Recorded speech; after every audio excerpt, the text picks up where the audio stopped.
The day my father betrayed me started like any other family gathering, with fake smiles and hollow pleasantries.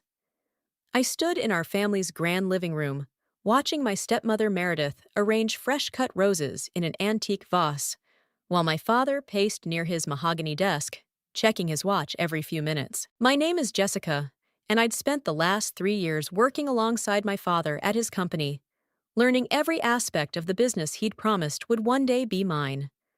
That promise died today. "Everyone, please sit down," my father announced, his voice carrying that authoritative tone I'd grown up respecting. "I have an important announcement to make." Quentin, my stepbrother, sprawled across the leather armchair with a smug expression that made my stomach turn. At 22, he'd never worked a day in his life, preferring to spend his time partying and posting about his entrepreneurial mindset on Instagram. "As you know," my father continued, "I've been considering the future of our family business." He smiled at Meredith, who beamed back at him. "After careful consideration, I've decided to transfer majority ownership and control to Quentin." The words hit me like a physical blow. I gripped the armrest of the sofa, my knuckles turning white. "What?" The word came out as a whisper. "It makes perfect sense," Meredith chimed in, placing her hand on Quentin's shoulder. "A fresh perspective is exactly what the company needs." "Dad," I managed to say, fighting to keep my voice steady, "we talked about this. I've been working there for 3 years. I have an MBA. I know every client, every supplier." "Jessica, please." My father cut me off, raising his hand. "This decision wasn't made lightly. Quentin has some innovative ideas that align better with our future vision." Quentin leaned forward, his designer watch glinting in the afternoon light. "Don't worry, sis. I'll make sure to keep you on in some capacity. Maybe in HR?" I stood up abruptly, my legs shaking. "Some capacity? Dad, you promised me. You said when I finished my MBA." "Things change, Jessica," Meredith interrupted. "We have to think about what's best for the family." "The family?" I laughed, but it came out more like a sob. "I am your family. I'm your daughter." My father wouldn't meet my eyes. "You'll still receive your salary, of course, but Quentin will be taking over as CEO next month." "Next month?" The room started spinning. "You've already decided everything?" "The paperwork is being finalized," my father said, finally looking at me. "I'm sorry if this disappoints you, but it's what's best for everyone." I grabbed my purse, nearly knocking over a side table in my haste. "Congratulations, Quentin," I managed to say, proud that my voice didn't crack. "I hope you enjoy running the company I spent 3 years helping to build." "Jessica, don't be dramatic," Meredith called after me as I headed for the door. "This is exactly why we needed someone more level-headed in charge." I paused at the doorway, turning back one last time. "Dad?" He still wouldn't look at me. "We can discuss this later, Jessica." "No," I said quietly. "We won't." I walked out of that house with my head held high, waited until I reached my car, and then let the tears fall. My phone buzzed. A message from my best friend Lucy. "How did it go?" I started the engine, my vision blurring. "They gave everything to Quentin," I typed back. "Everything I worked for. Everything Dad promised me." Lucy's response was immediate. "I'm coming over. Don't do anything stupid before I get there." As I drove away from my childhood home, I caught a glimpse of my father watching from the window. For a moment, our eyes met, and I saw something flicker across his face. Regret, maybe? But then Meredith appeared beside him, and he turned away. 3 years of my life. 3 years of early mornings, late nights, missed vacations, and canceled dates. 3 years of learning every aspect of the business, of earning the respect of our employees and clients. All of it handed to Quentin on a silver platter because his mother had wormed her way into my father's life and convinced him that her precious son deserved my inheritance. My phone buzzed again. "Lucy, we'll figure this out. You're not alone." I took a deep breath, wiping away the last of my tears. Lucy was right. This wasn't over. I might have lost my inheritance, but I hadn't lost my knowledge, my experience, or my determination. They wanted to push me aside? Fine. But they were about to learn that I was my father's daughter in more ways than one, and I didn't give up without a fight. 3 days after my world imploded, I sat in Virgil's law office, surrounded by towering bookshelves and the smell of old leather. The family lawyer had known me since I was in pigtails, and his familiar, weathered face showed genuine concern as I recounted what had happened. "I just don't understand," I said, twisting a tissue in my hands. "How could he legally do this? I thought the company was meant to be split between any children." Virgil removed his reading glasses, rubbing the bridge of his nose. "Your father restructured the company ownership last year. As majority shareholder, he had the right to transfer his shares to whoever he chose." Last year? The betrayal cut deeper. So he'd been planning this? "Jessica." Virgil hesitated, then stood up and walked to a large filing cabinet. "There's something else you should know. Something about your grandmother's will. My grandmother had passed away 5 years ago, leaving everything to my father. Or so I'd thought." Virgil returned with a thick folder, placing it on his desk with careful precision. "Your grandmother was a remarkable woman, and she was, let's say, prescient about certain possibilities." He pulled out a document and handed it to me. "There's a clause here that your father doesn't know about. Your grandmother set up a trust fund in your name, with very specific conditions." My hands shook as I read the paper. $2 million? I whispered. "But why didn't I know about this?" "The clause stipulated that you could only access the money if you started your own successful business by the age of 30. Your grandmother believed in entrepreneurship, not just inheritance. She wanted her legacy to inspire creation, not dependence." I sat back, stunned. "Does my father know about this?" Virgil shook his head. "No. Your grandmother was very clear. This information was to be revealed only to you, and only if you were ever disinherited from the family business." "She knew," I breathed. "Somehow she knew something like this might happen." "Your grandmother watched your father marry Meredith," Virgil said quietly. "She had concerns." My phone buzzed. Another message from Lucy asking how the meeting was going. I ignored it, focusing on the document in my hands. "What qualifies as a successful business?" I asked. "According to the terms, you need to show a profitable quarter within your first year of operation. The business must be entirely yours. No family involvement." I let out a shaky laugh. "No risk of that anymore?" "There's more," Virgil said, pulling out another document. "Your grandmother left detailed records of various business contacts, potential opportunities, even market research she'd conducted. She wanted to give you tools, not just money." "Why didn't she just tell me all this before she died?" "She believed you needed to find your own path first." Her words were, "Jessica needs to understand what it means to lose everything before she can truly build something of her own." I stood up and walked to the window, watching traffic flow below. $2 million, I repeated. "That's enough to start something real." "It is," Virgil agreed. "But Jessica, this won't be easy. Starting a business never is, trust fund or not." I turned back to him, feeling something I hadn't felt in days. Hope. "Nothing worth doing ever is, right?" "There's one more thing," Virgil said, his expression serious. "If you accept this challenge, you can't tell anyone about the trust fund. Not your father, not Meredith, not even Lucy. The money must appear to come from your own savings and investors. Your grandmother was adamant about this. Why? She wanted your success to be yours alone. No one could claim they helped you or that you had an unfair advantage." I nodded slowly, a plan already forming in my mind. "Can I take these documents to review?" "Of course." Virgil gathered them into a folder. "Jessica, your grandmother believed in you. She saw something in you that reminded her of herself." As I stood to leave, Virgil called after me. "One last thing. Meredith called yesterday, asking if you'd been here. She seemed concerned about any potential legal action." I smiled, thinking of my stepmother's worried face. "Let her worry. I've got better things to focus on now." Walking out of the office building, I finally replied to Lucy's messages. Meet me for coffee. I've got an idea. My grandmother had given me more than money. She'd given me a chance to prove myself, to build something of my own. And unlike the inheritance my father had promised, this was something no one could take away from me. I looked up at the sky, silently thanking my grandmother for her foresight.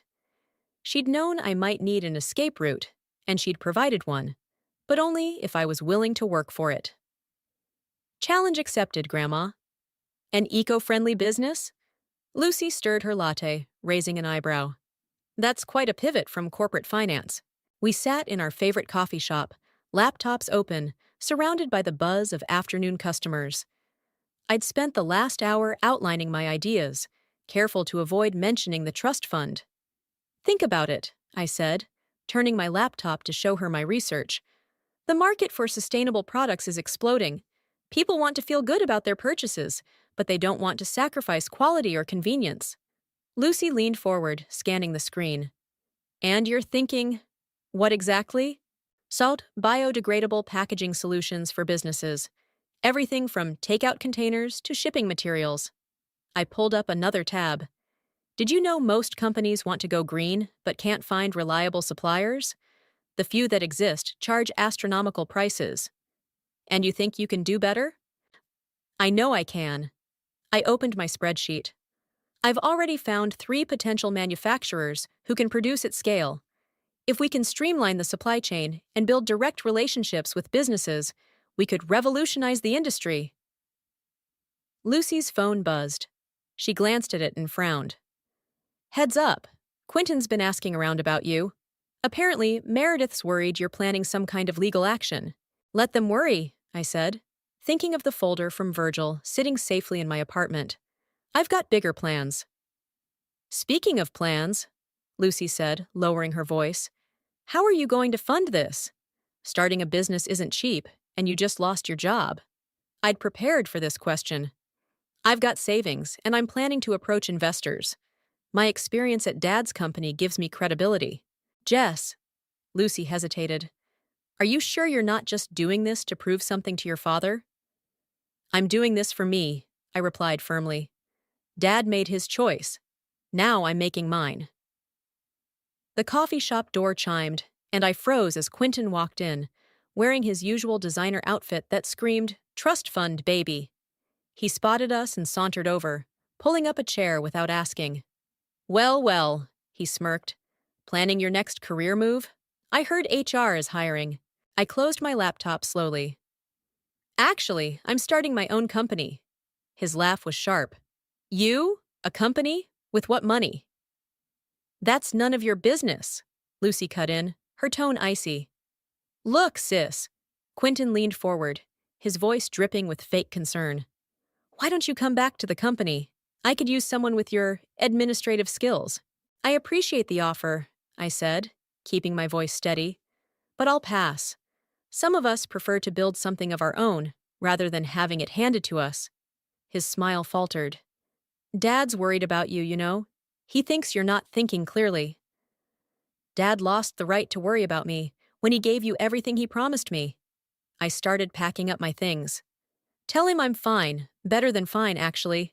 Whatever you're planning, Quentin called as we stood to leave, it won't work. You're not cut out for this. I turned back, meeting his gaze.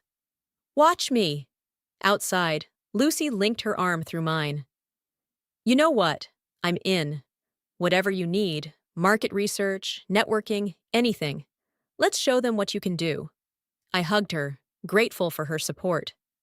First step, we need to find office space. Something professional, but not too expensive. Already on it. Lucy pulled out her phone.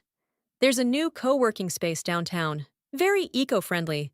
They might even become your first client. As we walked, I spotted my reflection in a store window. I looked different somehow. Stronger, more determined. My grandmother had built her own empire from nothing. Now it was my turn. My phone buzzed with a text from my father. Quentin says you're starting a business. Let's talk about this. Come to dinner tomorrow? I showed Lucy the message. She snorted. He's probably worried you'll become competition. Not yet, I replied, typing out a response.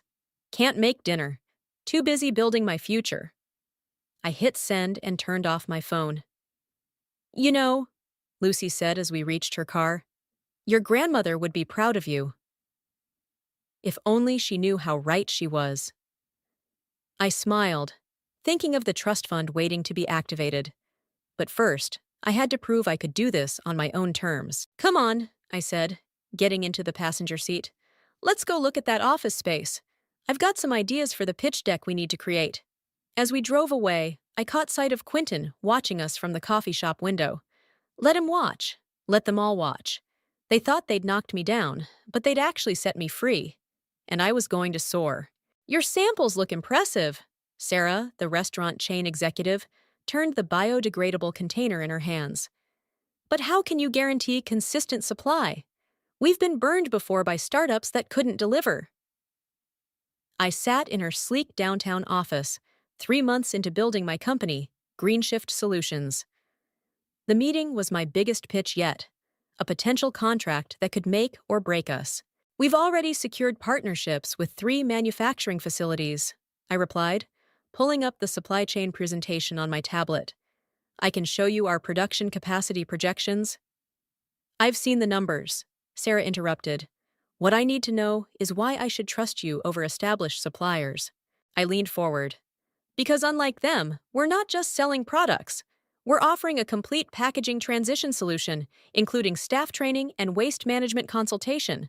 Plus, our prices are 20% lower. Sarah's eyebrows shot up. 20%? How? Streamlined operations and direct manufacturer relationships.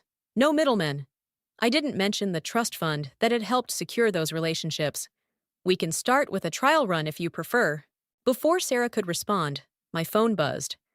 Quentin's name flashed on the screen. I declined the call. Family business? Sarah asked, noticing my expression. Former family business, I corrected. I'm building something new now. She nodded slowly, then reached for the contract. Let's start with a 3-month trial. 2 locations. If it works out, we'll discuss expanding to all 30 restaurants. My heart soared, but I kept my expression professional as we shook hands. Outside her office, I finally let myself smile. Our first major client. My phone buzzed again. Quentin had left a voicemail. Against my better judgment, I played it. Hey sis, heard you're making waves in the eco-friendly space. Let's grab coffee. I have a proposition that could benefit us both. I deleted the message and called Lucy instead. We got it, I announced when she picked up. The restaurant chain contract. I knew you would, Lucy cheered. This calls for celebration. Drinks tonight? Can't. Meeting with potential investors tomorrow morning. Rain check? You're working too hard, Lucy sighed. But I get it. Just don't forget to... She was cut off by another incoming call. My father this time. I ignored it. Still not talking to them? Lucy asked. Nothing to say. I reached my car, juggling my phone and briefcase. They made their choice. I'm making mine. Back at our small office in the co-working space, I found Quentin waiting by my desk. He wore his usual smirk, but something about his expression seemed forced. Nice setup. He gestured around the modern space. Very modest. What do you want, Quentin? Can't a brother check on his sister? He perched on my desk. Actually, I have a business proposal. Dad's company is looking to go green. Good PR, you know. We could use your services. I stared at him. You want me to supply packaging to the company you stole from me? Come on, Jess. It's just business. Think about it. Guaranteed contracts, stable income. Dad feels bad about how things turned out. This could be a way to keep you in the family business. I have my own family business now, I replied, setting down my briefcase. And we're doing just fine without your help. Are you? He picked up a prototype container. These startup costs must be killing you. Where'd you get the capital anyway? That's none of your concern. I took the container from his hands. Now, if you'll excuse me, I have work to do. Dad's not going to like this, Quentin called as I walked him to the door. He thinks you're being stubborn. Dad lost the right to an opinion about my choices. I held the door open pointedly. Send my regards to Meredith. After he left, I sank into my chair, hands shaking slightly. They were getting nervous. Good. The restaurant chain contract would be announced next week, and then everyone would know Green Shift Solutions was a serious player. My phone lit up with a text from Sarah. Contract signed and sent to your lawyer. Looking forward to working together. I smiled, thinking of my grandmother. She'd built her empire from nothing, facing much bigger obstacles than I was. The trust fund helped, but the vision, the work, the determination, that was all me. Opening my laptop, I began preparing for tomorrow's investor meeting. Let Quentin run my father's company into the ground. I was building something better, something sustainable, in every sense of the word. The future was green, and I was going to lead the way. Not as my father's daughter or Quentin's stepsister, but as my own person, as my grandmother's granddaughter. The sustainability conference hall buzzed with energy as I finished setting up our Green Shift Solutions booth. 6 months of hard work had led to this moment, our official launch into the broader market. Press badges mingled with corporate name tags in the growing crowd. Hi, everything looks perfect. Lucy adjusted our banner. The prototypes are getting a lot of attention already. A reporter from the Business Weekly approached, notebook in hand. Ms. Jessica, I'd love to get your thoughts on disrupting the sustainable packaging industry. Before I could respond, a familiar voice cut through the crowd. Disrupting? That's a bit ambitious, isn't it? Quentin stood there, wearing a suit that probably cost more than our booth rental. Behind him, my father and Meredith lingered, watching the scene unfold. What are you doing here? I asked, keeping my voice level. Industry event, sis. Open to all players. Quentin picked up one of our display containers. Though calling these revolutionary seems like a stretch, we're launching our own eco-friendly line next quarter, actually. The reporter's pen moved quickly across her notepad. Mr. Quentin, you're saying your company is entering the sustainable packaging market as well? Indeed, he smiled. With our resources and established client base, we'll be able to offer much more competitive pricing than smaller operations. Lucy stepped forward, but I touched her arm. Actually, I said to the reporter, I'd love to discuss our recent contract with national restaurant chain. They chose us specifically for our innovative approach and cost-effective solutions. The reporter's eyes widened. National restaurant chain? That's a significant account for a new company. We've also secured partnerships with 3 major retail chains. I continued, watching Quentin's smirk fade. Would you like to see our impact projections? Jessica, my father stepped forward, his voice low. Can we talk privately? Sorry, Dad. I'm busy with potential clients. I turned back to the reporter. Shall we discuss those projections? As I walked away with the reporter, I heard Meredith whisper, How did she land those contracts so quickly? The next hour flew by in a whirlwind of interviews and demonstrations. Our booth drew consistent crowds, especially after the Business Weekly tweeted about our national restaurant chain partnership. This is going better than we hoped, Lucy beamed, handling another inquiry. We've got 5 potential clients wanting meetings next week. I spotted Quentin arguing with my father near the entrance, gesturing angrily in my direction. Moments later, he stormed over to our booth. Real cute, he spat. You just had to steal the spotlight, didn't you? Steal? I laughed. Like you stole my inheritance? That company was handed to me fair and square. Exactly. I met his gaze. Nothing in your life was earned, Quentin. That's the difference between us. You think you're so clever. He lowered his voice. But where did you get the startup money, huh? Dad's been asking questions. Something doesn't add up. Sounds like a you problem. I turned to greet another potential client, but Quentin grabbed my arm. Listen, you little... Is there a problem here? A tall man in an expensive suit interrupted. I'm Thomas from Eco Retail Group. We're very interested in your products, Jessica. But if this isn't a good time... Quentin released my arm, forcing a smile. No problem at all. Just a family discussion. Former family, I corrected, extending my hand to Thomas. Shall we discuss your packaging needs? As I led Thomas to our meeting area, I caught sight of my father watching from across the hall. For a moment, our eyes met. He looked older somehow, worried. Meredith whispered something in his ear, and they turned to leave. "Impressive operation you've built," Thomas commented, reviewing our catalog. "Your grandmother would be proud." I froze. "You knew my grandmother?" He smiled. "Margaret was a force of nature.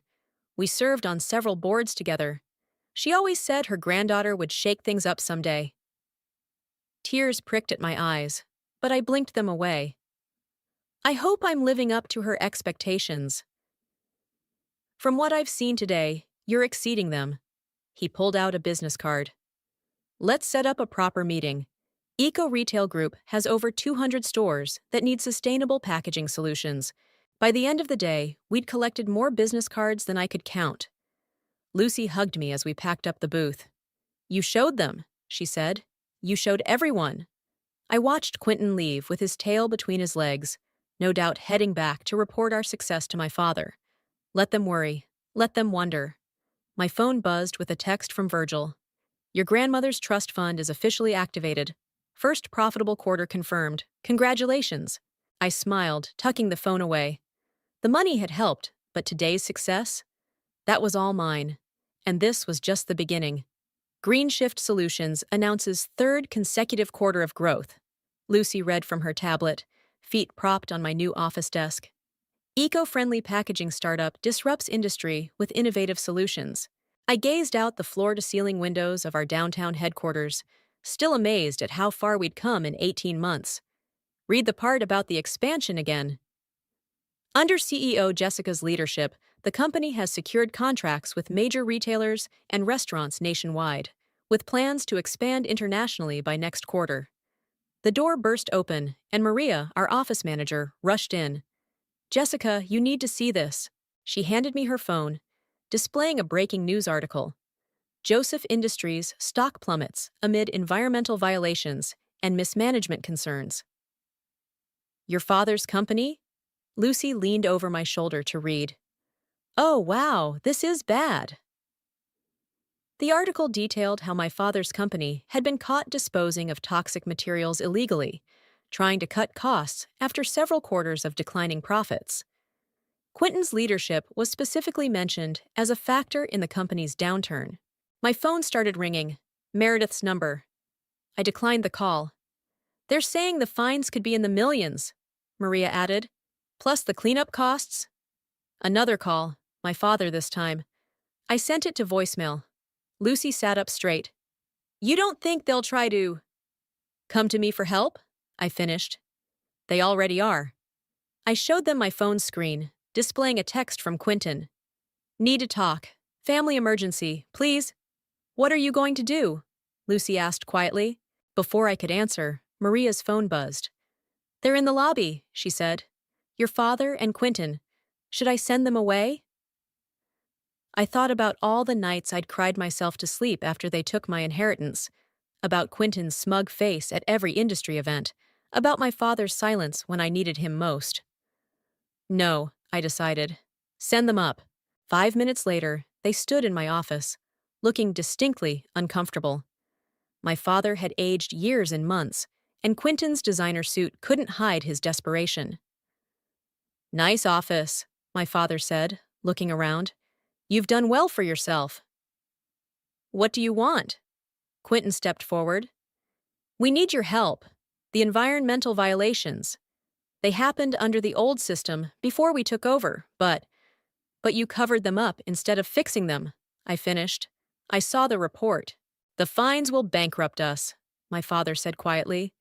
"We need a partner with experience in sustainable practices, someone who can help us transition and rebuild trust." "And you thought of me?" I laughed. "How convenient." "Look," Quentin's voice cracked. "I know we were wrong about everything. You clearly know what you're doing. We're offering you a chance to come back, to be part of the family business again." "Part of the family business?" I stood up. "You mean the business you stole from me? The one you've run into the ground?" "Jessica, please." My father stepped forward. "We're family." Family. I walked around my desk. Where was family when you gave everything to Quentin? Where was family when he tried to sabotage my company? Where was family when Meredith spread rumors about my funding sources? They both had the grace to look ashamed. I built this company from nothing, I continued. No family connections, no inherited clients, just hard work and vision. Something neither of you would understand. We can offer you majority shares, Quentin said desperately. Whatever you want. I don't want your failing company, I replied. I have my own. My father sank into a chair. Without help, we'll lose everything. Like I lost everything? I pressed a button on my desk. Maria, please show them out. Jessica. My father stood, looking older than I'd ever seen him. I'm sorry, for everything. I made a terrible mistake. For a moment, I felt my resolve waver. Then I remembered my grandmother's words in her will. Jessica needs to understand what it means to lose everything before she can truly build something of her own. I'm sorry too, Dad, I said softly. But you made your choice. Now you have to live with it. After they left, Lucy hugged me. Are you okay? I looked around my office, at the awards on the walls, the growing team beyond my door, the skyline view I'd earned through my own efforts. You know what? I smiled. I really am. My phone buzzed with another text from Quentin. Please reconsider. We need you. I deleted it without responding. They'd needed me before, when I was working 80-hour weeks learning the business. They'd needed me when I brought in new clients and modernized systems. They just hadn't valued me. Now they could watch as their company crumbled while mine soared. Sometimes karma worked in perfect ways. The news of Joseph Industries' bankruptcy splashed across every business publication. I sat in my office, scrolling through the headlines. Family company collapses. Environmental violations lead to corporate downfall. CEO Quentin steps down amid crisis. A knock on my door interrupted my reading. Maria poked her head in. Your father's here again. Third time this week. I sighed, closing my laptop. Send him in. He entered slowly, looking nothing like the powerful businessman I'd grown up admiring. His suit hung loose on his frame, his hair now more gray than black. The house is being sold, he said without preamble, sinking into the chair across from me. Meredith's filing for divorce. I heard. I kept my voice neutral. Where's Quentin? Dubai, supposedly, trying to secure investors. He laughed bitterly. No one will touch us now. I poured 2 cups of coffee, sliding one across to him. Why are you here, Dad? I had a lot of time to think lately, he said, staring into the cup. About choices, about legacy. Your grandmother would be so disappointed in me. Probably, I agreed. She believed in earning success, not handing it over. Like you did. He gestured at my office. 2 years ago, I thought I was protecting the company by giving it to Quentin. I convinced myself he had the right qualities, that you were too emotional. And now? Now I watch you in the news, leading the industry, changing how business is done. He looked up, eyes glistening. You did everything I always wanted for the company, just without me. I had help, I said, thinking of my grandmother's trust fund. Just not from you. The trust fund? He nodded. Virgil finally told me about it last week. Mother always was 3 steps ahead of everyone. I froze. You know about that? She set it up right after I married Meredith. He smiled sadly. She saw what I couldn't, or wouldn't. That I was letting my new wife influence my judgment, letting her push you out. It wasn't just Meredith, I said quietly. You made your choices, Dad. I did. He pulled an envelope from his jacket. That's why I'm here. These are my remaining shares in Joseph Industries. They're not worth much now, but... He slid the envelope across my desk. They should go to you. They always should have been yours. I stared at the envelope. I don't want them. I know. He stood up. But I need you to have them, not to save the company. It's too late for that.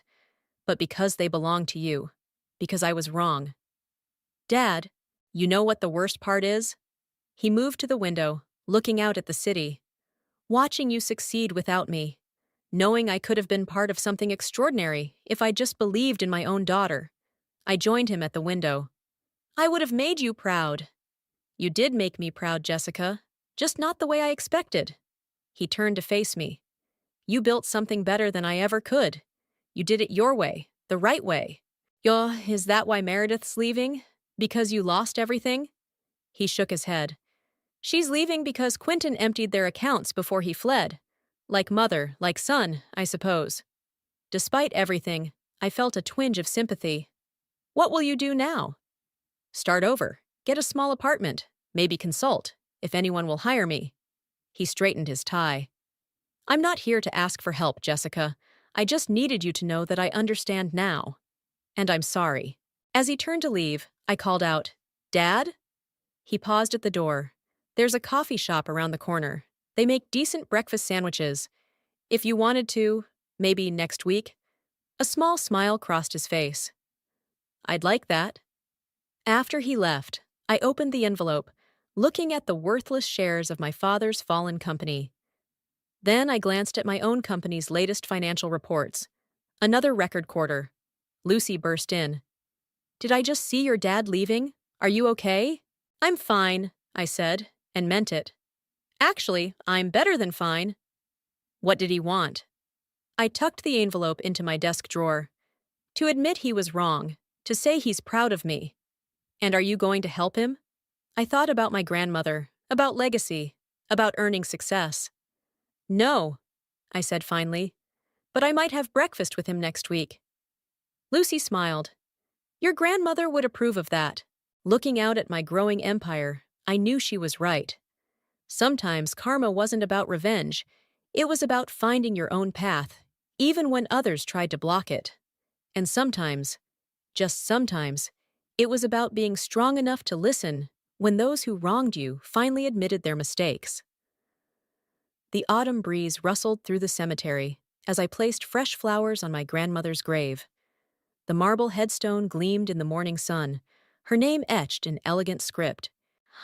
I brought someone to see you, Grandma, I said softly, stepping aside as my father approached. He placed his own bouquet beside mine, his hands trembling slightly. We'd been meeting for breakfast every Wednesday for the past month, slowly rebuilding what we'd lost. Today, he'd asked to come here with me. Hello, Mother, he said, voice thick with emotion. I should have visited sooner. My phone buzzed. Another news alert about Quentin. He'd been arrested in Dubai, trying to use fake documents to access frozen accounts. Meredith had already fled to Europe with whatever she'd managed to salvage from the wreckage of their lives. Did you see the news? Dad asked. I nodded. Karma has a way of catching up. That it does. He straightened up, adjusting his now-worn tie. I have something to tell you. I got a job offer yesterday. Small consulting firm, helping companies transition to sustainable practices. Dad, that's wonderful. They found me through you, actually. Said if I taught you everything you know about business, I must be worth hiring. He smiled wryly. I told them you taught me more than I ever taught you. A familiar voice called from behind us. Jessica, I thought I might find you here. We turned to see Virgil approaching, carrying a folder. Your grandmother left instructions to give you this after certain conditions were met, he said, handing me the folder. You've exceeded all of them. Inside was a letter, written in my grandmother's distinctive handwriting. My dearest Jessica, if you're reading this, you've done more than simply claim your inheritance. You've earned it. You've built something meaningful, something sustainable. But more importantly, you've learned the lesson I hoped you would. That true success comes not from what we're given, but from what we create. I'm sorry I had to be secretive about the trust fund, but I needed you to find your own strength. Your father had to learn his lesson too, though I suspect his will be harder.